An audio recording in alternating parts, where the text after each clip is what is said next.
This story begins on a battlefield where a war has been waged against a corrupt king who has refused to agree to the terms of a vast kingdom. The king is angry that his army is being defeated by forces he deems not completely human, and he shouts, "How can I be defeated by some freaks like those? They are not human, and yet they are defeating even my best men in combat. How is the some haplat can do this?" The king sighed out the commander of the opposite battalion, a warrior with a golden armor representing the sun. The king saw the warrior and say angrily, "There is the monster that started all this. I will not let him destroy everything I created." The warrior went to the king, and the warrior shouted so that king could hear what he has to say. The warrior said, "King Vladimir, you have tortured your own kingdom for centuries. You have mistreated even your own people by making your own soldiers mistreat them who were innocent, even those who have almost nothing to depend on. Now, at first, I will forgive you for hurting my people. You have sold them and tortured the Haplats for years, but that you will condemn and make your own kingdom suffer just to satisfy your greed. That is unforgivable. Surrender now, and you may keep your life, but you will lose everything you ever had: the crown, the kingdom, and your title as king. You will keep your life, but you will only be an ordinary man, a poor man who has nothing to be, treated like garbage, just like you treated your kingdom for all these years." The angered king, unwilling to accept defeat, so he did something that not even the craziest and cruelest kings could do: summons a demonic beast. The beast was able to defeat part of the soldiers that this mysterious warrior had, who is a Haplat. The warrior seen the monster. He ran against the beast, and at one point of the battle, there was an unexpected blow for the monster, and that blow from the monster knocked out the warrior to the ground, as the king was laughing like a crazy man, thinking of his apparent victory. And at that moment, the warrior with eyes that he once had long ago, the eyes of fear, and for a moment he could see his life in his eyes.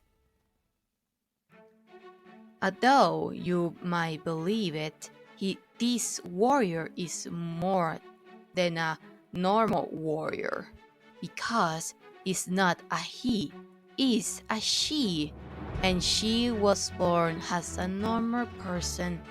Well, not so normal. She is a half dragon, and nobody in her village know why she had that strange form, because her parents were normal. Many believe that maybe one of them was descended from a dragon, but no one knows at that altitude. She grew up accepted by her people as a normal girl, and they give her the name of Aragon Dracarys. At first, the people didn't get used to her appearance, but in the end, they accepted her. And because of her abilities, the people of the village decided that they will train her like another boy. So she trained like any other young man. She learned how to know the plants of the forest, listened to the sounds around her, and she was even the best hunter and warrior her people had ever seen. And because of her kindness and bravery, the people of her village love her very much, because she is kind and with a heart as big as a mountain. Although she had the appearance of a dragon, she was like an angel on earth. But what her village and she didn't know is their happiness was not to last, because it seems had a cruel fate in turn for them. A group of knights from King Vladimir's kingdom visit the village one day. They were traveling through the kingdom to make payments to the townspeople. Although the village didn't have much, the knights were obligated to make the payment since it was an order for the king. The captain Hades was the knight was cruel like the king, but his second in command, Gabriel, was not. Gabriel tried to convince the captain that those people were nothing more than a simple hunting village, that they didn't have much to offer.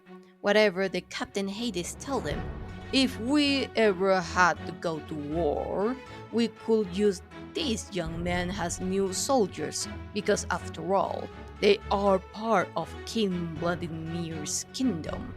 The villagers were unhappy to hear that, but had no choice but accept the reality. But what they didn't know is that Aragon overheard the conversation, and she wanted to spoke out against the knights and their cruel king. She believed that the king was a coward for not being with his army and for treating the villagers and the Hoplites so poorly. Whatever, her parents and the villagers didn't want the knights to discover that they were harboring a Haplat among them. Despite their efforts, the knights found out that there was a Haplat in the village. The captain Hades told the village chief, "You know, chief, we have heard rumors that your village are taking those Haplats and allow them to recover before continue their journey. So you know that those Haplats are nothing more than freaks of nature. They do not deserve to be in this world. Well, if they live, they will be good slaves, and others are warriors for our entertainment in the arenas. So I demand to give us permission to search the villagers' homes to see if the rumors are true." The village chief had no choice but to agree. Aragon's parents tried to hide her, but the knights found the Haplat they were looking for. He was a slave from a noble family who used him as a pet. He tried to run away to be left free hiding, but didn't work.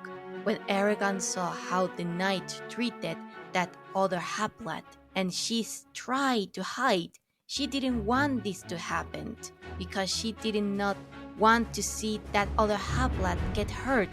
She couldn't stand it.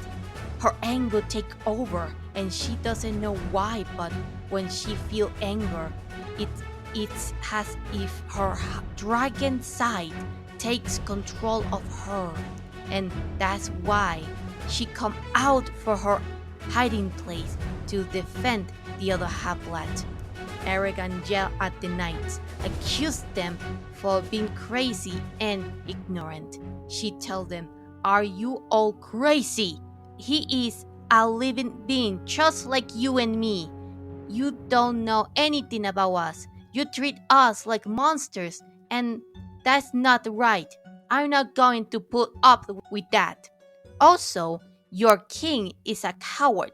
How can he send his pet knights just for this and treat us and his people badly like this, and you call us freaks because we are different? Well, I tell you that people like you and your king are the real monsters. Treat us like this because we are different, but we are living beings too.